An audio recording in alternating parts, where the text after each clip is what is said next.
ಕಾವೇರಿ ಹೋರಾಟದ ಕಿಚ್ಚು ಈಗ ರಾಜ್ಯಾದ್ಯಂತ ಜೋರಾಗ್ತಾ ಇದೆ. ಕೇವಲ ಮಂಡ್ಯ, ಮಳವಳ್ಳಿ, ಮದ್ದೂರು ಈ ಭಾಗ ಮಾತ್ರವಲ್ಲದೆ ಇಡೀ ರಾಜ್ಯಕ್ಕೂ ಕೂಡ ಹೋರಾಟದ ಕಿಚ್ಚು ಈಗ ಆವರಿಸಿದೆ.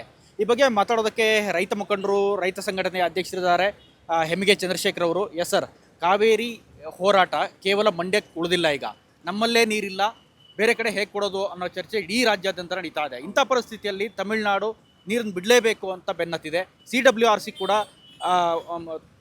ಹೇಳಿದೆ ನೀರು ಬಿಡಿ ಅಂತ. ಏನು ಹೇಳ್ತೀರಾ ಸರ್? ಸರ್, ಕಾವೇರಿ ನಮ್ಮದು. ಒಡೆಯರು ಕಟ್ಕೊಟ್ಟಿರೋದು ಕಾವೇರಿ, ಕೃಷ್ಣಾ ಸಾಗರನ ಕಟ್ಕೊಟ್ಟಿರೋದು ಒಡೆಯರು ನಮಗೆ, ಮಂಡ್ಯ ಜಿಲ್ಲೆಗೆ, ಮುಖ್ಯವಾಗಿ ಮಂಡ್ಯ ಜಿಲ್ಲೆಗೆ, ಕುಡಿಯುವುದಕ್ಕೆ, ದನಕರಿಗಳಿಗೆ, ವ್ಯವಸಾಯಕ್ಕೆ. ಮಂಡ್ಯದ ಜನ ಕಂಡ್ರೆ ಅಷ್ಟೊಂದು ಅಕ್ಕರೆ ಇತ್ತು ಮಹಾರಾಜರಿಗೆ. ಇವತ್ತು ಬೆಂಗಳೂರಿನಲ್ಲಿ 5ನೇ ಅಂತ 6ನೇ ಅಂತ ಮಾಡ್ಕೊಂಡು ಇವನು ಹೋಗ್ಬಿಟ್ಟು ಜನಗಳಿಗೆ ರೇ ಸ್ವಾಮಿ ಅಲ್ಲಿ ನಮ್ಮ ಜನನೇ ಇಲ್ಲ ರೀ, ಎಲ್ಲ ಹೊರ ರಾಜ್ಯದಿಂದ ಬಂದು ಸೇರ್ಕೊಂಡಿರೋರು. ಬೆಂಗಳೂರಿನಲ್ಲಿ ಎಲ್ಲ ಹೊರ ರಾಜ್ಯದಿಂದ ಬಂದು ಸೇರ್ಕೊಂಡಿರೋ, ನನ್ನ ಜಿಲ್ಲೆ ಜನವೇ ಇಲ್ಲ ಅಲ್ಲಿ. ನೋಡಿ, ಇನ್ನೊಂದು 2 ವರ್ಷ 3 ವರ್ಷ ಹೋದರೆ ಕನ್ನಡನ ಹುಡುಕ್ಬೇಕಾಗುತ್ತೆ. ಬೆಂಗಳೂರಲ್ಲಿ ಕನ್ನಡ ಹುಡುಕ್ಬೇಕಾಗುತ್ತೆ. ಅಂಥ ಪರಿಸ್ಥಿತಿ ಬರುತ್ತೆ. ಯಾವುದೇ ಕಾರಣಕ್ಕೂ ನಾವು ನೀರು ಕೊಡೋದಿಲ್ಲ, ನೀರು ಕೊಡಬಾರ್ದು. ಮುಖ್ಯಮಂತ್ರಿಗಳು, ನಾವು DK ಶಿವಕುಮಾರ್ ಮುಖ್ಯಮಂತ್ರಿ ಆಗಲಿ ಅಂತಲೇ ನಾವು ಈ ಬಾರಿ ಒಂದು ಒಮ್ಮತದ ಓಟ್ ಕೊಟ್ಟು, ಬಹುಸಂಖ್ಯೆಯನ್ನು ಕೊಟ್ಟು ಅವರಿಗೆ ಗೆಲ್ಲಿಸಿದ್ವಿ. ಅವರು ಒಂದು ಸಾರಿ ಮುಖ್ಯಮಂತ್ರಿ ಆಗಬೇಕು. ತಾಳಿಂದ ಬುಡು ಸಮೇತ ಬಂದವರು, ಅವರು ತರಗುಡಿಸಿ ಮನೆ ಮಾಡಿದವರು ಕಾಂಗ್ರೆಸ್ನಲ್ಲಿ DK ಶಿವಕುಮಾರ್. ಅಂಥ ಹುಲಿ ಒಂದು ಸಾರಿ ನಮ್ಮ ಕನ್ನಡಿಗ, ಒಬ್ಬ ಒಕ್ಕಲಿಗ ಮುಖ್ಯಮಂತ್ರಿ ಆಗಲಿ ನಾವೆಲ್ಲ ಸಾಕಾರ ಮಾಡಿ ಮಂಡ್ಯದಲ್ಲಿ 6 ಸೀಟ್ ಗೆಲ್ಸ್ಕೊಟ್ವಿ. 6 ಸೀಟು, 1 ಸೀಟು ಎಕ್ಸ್ಟ್ರಾ ಹೋಯ್ತು, ಅದಕ್ಕೆ 6 ಸೀಟ್ ಗೆಲ್ಸ್ಕೊಟ್ಟಿದ್ದೀವಿ. ನಮ್ಮ ಋಣ ಅವನ ಮೇಲಿದೆ. ಈ ಋಣ ತೀರಿಸಬೇಕು ಅಂತಂದರೆ ಕಾವೇರಿ ಪ್ರಾಧಿಕಾರದಲ್ಲಿ ನಾಳೆ ಮೀಟಿಂಗ್ ಇದೆ ಡೆಲ್ಲಿನಲ್ಲಿ. ಅದು ಯಾವುದೇ ಕಾರಣಕ್ಕೂ ಕೊಡೋದೇ ಇಲ್ಲ. ಅದು ಏನು ಮಾಡ್ತೀರಿ ಮಾಡ್ಕೊಂಡ್ರಪ್ಪ, ಸಾಧ್ಯನೇ ಇಲ್ಲ. ನಾನು ಒಬ್ಬ ರೈತ, ಅವನು ಒಬ್ಬ ರೈತನ ಮಗ DK ಶಿವಕುಮಾರ್. ಅವನು ಅವ್ನಿಗೆ ಆಲೋಚನೆ ಮಾಡಬೇಕು.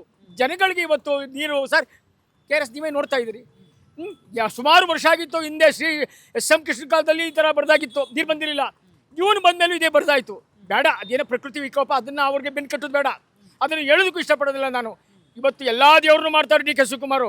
ಮಾಡಲಿ, ನನ್ನ ಕಾವೇರಿ ತಾಯಿ ಕೈ ಮುಗಿದು, ಆಕಾಶಕ್ಕೆಲ್ಲ ಕೈ ಮುಗಿದು ನಮಗೆ ಮಳೆ ತರಿಸ್ಕೊಡ್ಲಿ, ಗಂಗೆನ ಕೆಳಗೆ ಇಳಿಸ್ಲಿ, ಭಗೀರಥ ಪ್ರಯತ್ನ ಮಾಡಲಿ. ಅದು ಬಿಟ್ಬಿಟ್ಟು ಇವರು ನೀರು ಕೊಡ್ತೀವಿ ಅಂತ ಅಂದ್ಬಿಟ್ಟು ಮಾಡ್ಕೊಂಡು ಏನ್ರಿ ಇದು? ತಮಿಳಿಗರು ನನ್ನ ಬೆಂಗಳೂರಿನಲ್ಲಿ ಎಷ್ಟು ಪರ್ಸೆಂಟ್ ಇದೆ ಗೊತ್ತಿರ್ರಿ?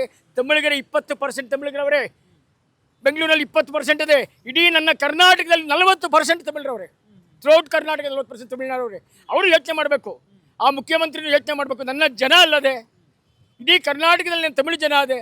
ನಾವು ಯಾವುದೇ ಕಾರಣಕ್ಕೂ ಫೋರ್ಸ್ ಮಾಡಬಾರ್ದು. ಇದ್ರೆ ತಗೊಳ್ಳಿ ಸರ್, ಇದ್ರೆ ಮಾಡ್ಕೊಳ್ಳಿ ಸರ್. ಮೇಕೆದಾಟು ಯೋಜನೆ ಇದೆಯಲ್ಲ, ಮಾಡಲಿ.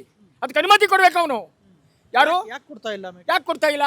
ಕೊಡಬೇಕು ಅವನು. ಇವತ್ತು ಕಾಂಗ್ರೆಸ್ ಬೆಂಬಲ ಕೊಟ್ಟಿದ್ದೆ ಅವನಿಗೆ, ವಿಜಯ್ಗೆ.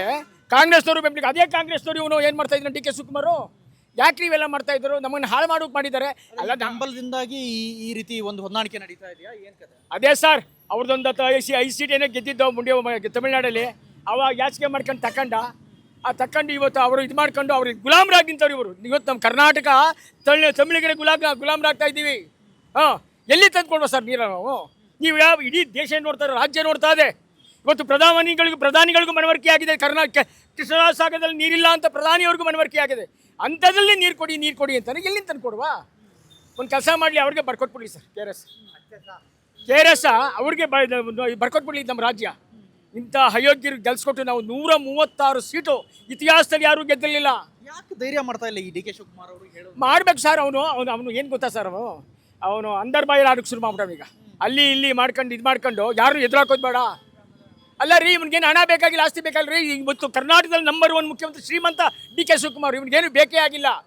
ಕಟ್ಟುನಿಟ್ಟಾಗಿ ಅಧಿಕಾರ ಚಲಾವಣೆ ಮಾಡಬೇಕು. ಆ ಮುಖ್ಯಮಂತ್ರಿ ಅನ್ನೋ ಸೀಟ್ ಇದೆಯಲ್ಲ, ಆ ಸೀಟ್ನಲ್ಲಿ ಕೂತಾಗ ಸಿಂಹದಂತೆ ಗರ್ಜಿಸಬೇಕು. ಗರ್ಜಿಸ್ತಾ ಇದ್ದಾರೆ. ಬಟ್ ನೀರಿನ ಬಗ್ಗೆ, ನನ್ನ ಜನಗಳ ಬಗ್ಗೆ, ನನ್ನ ಕರ್ನಾಟಕದ ಜನಗಳ ಬಗ್ಗೆ, ರೇ ಸ್ವಾಮಿ, ಮಕ್ಕಳಿಗೆ ನೀನು ನಾಳೆ ದಿನ ಈ ನೀರು ಬರಲಿಲ್ಲ ಅಂದರೆ ನಮ್ಮ ಮಕ್ಕಳಿಗೂ ಅನ್ನೋ ಕಷ್ಟ ಆಗುತ್ತೆ. ಎಲ್ಲಿ ಬೆಳಿತೀವಿ? ಬೆಳೆದಾರೆ ಇಲ್ವೇ ಸ್ವಾಮಿ? ದನಕರಲ್ಲಿ ಮೇವೇನು ಮಾಡ್ತೀರಿ? ಈಗ ಹೈನ್ ಬೆಳೆ ಜೂನ್ ತಿಂಗಳಲ್ಲಿ ಈಗಾಗಲೇ ನಾಟಿ ಮಾಡಬೇಕಾಗಿತ್ತು, ಭತ್ತೊಟ್ಲು ಹಾಕಿ. ನಾವು ನೀರೇ ಇಲ್ಲ. ಅಂಥದ್ರಲ್ಲಿ ಇವೆಲ್ಲ ಸಮಸ್ಯೆ ಇರೋದ್ರಿಂದ ದಯವಿಟ್ಟು DK ಶಿವಕುಮಾರ್ ಅವರೇ, ಯಾವುದೇ ಕಾರಣಕ್ಕೂ ನೀರು ಬಿಡக்கூಡದು. ಇದನ್ನು ನಿಮ್ಮ ದೃಢ ನಿರ್ಧಾರ ತಗೋಬೇಕು. ತಮಿಳಿಗೂ ನಮಗೂ ಸಂಬಂಧ ಇಲ್ಲ. ಅವರೇ ಬೇರೆ, ನಾವೇ ಬೇರೆ.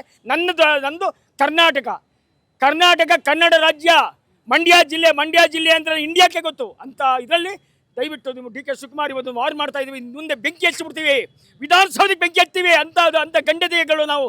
ಮಂಡ್ಯದ ಜನ ಪುಕ್ಸಡೆ ಜನ ಅಲ್ಲ, ಯಾರು ಹಂಗಲ್ಲಿ ಮುಗಿರ್ತಕ್ಕಂಥ ಜನ ಅಲ್ಲ ನಾವು.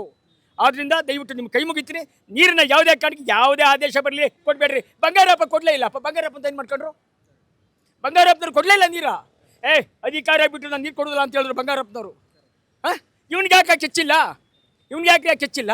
ಇವನೇನು ಮಾಡ್ಕೋಬೇಕಾಗಿಲ್ಲ ಸ್ವಾಮಿ. ಹುಸಿ ಕೊಟ್ಟಿದೆ ಸ್ವಾಮಿ. ದುಡ್ಡು ಆಸೆ ಬೇಡ, ಜಮೀನು ಆಸೆ ಬೇಡ. ರಾಜ್ಯದ ಜನಗಳ ಚಿಂತಕರಾಗಬೇಕು, ಹಿತಚಿಂತಕರಾದ್ರೆ ಮಾತ್ರ ಬದುಕೋಕೆ ಸಾಧ್ಯ ಅಂತ ಹೇಳ್ತಾ ನನ್ನೊಂದೆರಡು ಮಾತು ಮುಗಿಸ್ತೀನಿ. ಜೈ ಹಿಂದ್, ಜೈ ಮಂಡ್ಯ. ಹೆಮ್ಮಿಗೆ ಚಂದ್ರಶೇಖರ್, ಸಂಸ್ಥಾಪಕ ರಾಜ್ಯ ಅಧ್ಯಕ್ಷರು, ಕರ್ನಾಟಕ ರಾಜ್ಯ ರೈತಪರ ಹೋರಾಟಗಾರರ ಸಂಘ. ನಾನು ಮಂಡ್ಯದಲ್ಲೂ ಆಫೀಸ್ ಮಾಡಿದ್ದೀನಿ. ನನ್ನದೇ ಆದ ಒಂದು ಆಫೀಸ್ ಇದೆ. ಯಾವುದೇ ಜನಗಳು ಬಂದು ನಾನು ಸ್ಪಂದಿಸಕ್ಕೆ ರೆಡಿ ಇದ್ದೀನಿ. ಇವತ್ತು ನನ್ನ ಮಂಡ್ಯ ಜಿಲ್ಲೆ ಯಾರ್ಯಾರು ಬರಲಿ ನಾನು ಅವ್ರಿಗೆ ಮುಂದಿನ ಹೋರಾಟ ಯಾವ ಥರ ಇದೆ? ಮುಂದಿನ ಹೋರಾಟ ಭಯಂಕರ ಇರ್ತದೆ ಸರ್.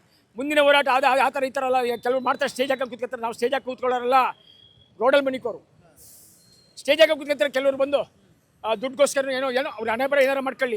ನಾನು ರೋಡಲ್ಲಿ ಮನಿಕೆ ಚಳುವಳಿ ಮಾಡೋ ಒಬ್ಬನೇ ಏಕಾಂಗಿಯಾಗಿ ಸಾಲ ಹಾಸ್ಕೊಂಡು ಮನಿಕತ್ತೀನಿ. ಅಷ್ಟು ಧೈರ್ಯ ಅದೇ. ನಾನು ಒಬ್ಬ ಶಾಸಕನ ತಮ್ಮ, ಮೈಸೂರು ಶಂಕರಲಿಂಗೇಗೌಡ ಅಂತಿರೋ 4 ಬಾರಿ ಶಾಸಕರಾಗಿರೋ, ಮೇಯರ್ ಆಗಿದ್ರು. ಅವ್ರ ಸ್ವಂತ ತಮ್ಮ ನಾನು ಪುಕ್ಸಟೆ ಅಲ್ಲ. ನಮ್ಮ ತಂದೆ ಲಾರ್ಡ್ ಜಮೀನ್ದಾರ್ ಸಿದ್ದೇಗೌಡ ಅಂತ ಅವಾರ್ಡ್ ಕೊಟ್ಟಿರೋದು. 1 ಎಕರೆಯಲ್ಲಿ 120 ಟನ್ ಕಬ್ಬು ಬೆಳೆದು ಗೋಲ್ಡ್ ಮೆಡಲಿಸ್ಟ್ ನನ್ನ ತಂದೆ. ಒಳ್ಳೆ ಜಮೀನ್ದಾರರು, ಒಳ್ಳೆ ವ್ಯವಸಾಯಗಾರರು, ಉತ್ತಮ ಕೃಷಿಕರು ವಂಶದವರು ನಾನು. ಆದ್ದರಿಂದ ಯಾವುದೇ ಕಾರಣಕ್ಕೂ ನೀರು ಕೊಡಲಿಕ್ಕೆ ಸಾಧ್ಯ. ವಾಸ್ತವ ಮಾತಾಡೋದಾದ್ರೆ ಈಗ ನೀರು ಇಲ್ವೇ ಇಲ್ಲ. ಈ ಸಂದರ್ಭದಲ್ಲಿ ಬಿಟ್ಟರೆ ಬದುಕೇನಾಗಬೇಕು ರೈತರು? ಸರ್, ಹಿಂದೆ ನಿಜ್ಲಿಂಗಪ್ಪ ಅಂತ ಒಬ್ಬರು ಇದ್ರು, ಮುಖ್ಯಮಂತ್ರಿ ಆಗಿದ್ರು. ಅವನು ಉಳ್ಳಿ ಚಲಿಸ್ತೀನಿ ಅಂತ ಹೇಳಿದ್ದ. ಮಂಡ್ಯ ಜಿಲ್ಲೆಗೆ ಉಳ್ಳಿ ಚಲಿಸ್ತೀನಿ ಅಂತ ಹೇಳಿದ್ದ. ಅವನ ಕೈಲಿ ಅಲ್ಲೇ ಉಳ್ಳಿ ಚಲಿಸೋಕೆ ಅಷ್ಟೊತ್ತು ತಾಯಿ ಕಾವೇರಮ್ಮ ಬಂದು ನಮ್ಮನ್ನು ಬದುಕಿಸ್ಬಿಟ್ಲು. ಅದೇ ರೀತಿ ಇವನು ಬಂದವನು ಯಾರೇ ಬಂದು ನಮಗೇನು ಮಾಡೋಕ್ಕಾಗಲ್ಲ. ನಾವು ನಮ್ಮ ಹೊಟ್ಟೆಗಿಲ್ದಿರುವ ಕೊಡುವಂಥ ಜನ, ಇನ್ನೊಬ್ಬರಿಗೆ ಕೊಟ್ಟು ಅವ್ರಿಗೂ ಒಂದು 6 ವರ್ಷ 6 ತಿಂಗಳು ಬದುಕಲಿ ಅಂತ ಜನ ನಾವು. ಮಂಡ್ಯ ಜನ, ಸಕ್ಕರೆಯ ಜನ. ನಮಗೆ ಯಾವುದೇ ಕಾರಣಕ್ಕೂ ನೀರು ಬಿಡಲ್ಲ, ಬಿಡಿಸೋದೂ ಇಲ್ಲ. ಬಿದ್ದು ರಾತ್ರಿ ಹೋರಾಟ ಮಾಡ್ತೀವಿ. ಎಸ್, ಇದು ರೈತ ಮುಖಂಡ ಹೆಮ್ಮಿಗೆ ಚಂದ್ರಶೇಖರ್ ಅವರ ಮಾತು. ಯಾವುದೇ ಕಾರಣಕ್ಕೂ ಕೂಡ ನೀರನ್ನು ಬಿಡೋದಿಲ್ಲ. ಮುಖ್ಯಮಂತ್ರಿಗಳು ದೃಢ ನಿರ್ಧಾರವನ್ನು ಕೈಗೊಳ್ಳಬೇಕು. ಒಂದು ವೇಳೆ ಕೈಗೊಂಡಿಲ್ಲ ಅಂತಂದರೆ ವಿಧಾನಸೌಧದ ಮುಂದೆ ಪ್ರತಿಭಟನೆಯನ್ನು ಮಾಡ್ತೀವಿ, ಏಕಾಂಗಿ ಹೋರಾಟವನ್ನು ಮಾಡ್ತೀವಿ. ಮಂಡ್ಯದ ಜನ, ಸಕ್ಕರೆ ನಾಡಿನ ಜನ ಇದಕ್ಕೆ ತಯಾರಾಗಿದ್ದಾರೆ, ಈ ಹೋರಾಟಕ್ಕೆ ತಯಾರಾಗಿದ್ದಾರೆ ಅನ್ನೋ ಮಾತನ್ನು ಹೇಳ್ತಾ ಇದ್ದಾರೆ. ಕ್ಯಾಮರಾ ಪರ್ಸನ್ ಮಲ್ಲಿಕಾರ್ಜುನ್ ಜೊತೆ ಜಗದೀಶ್, ಸುಮನ್ ಟಿವಿ, ಬೆಂಗಳೂರು.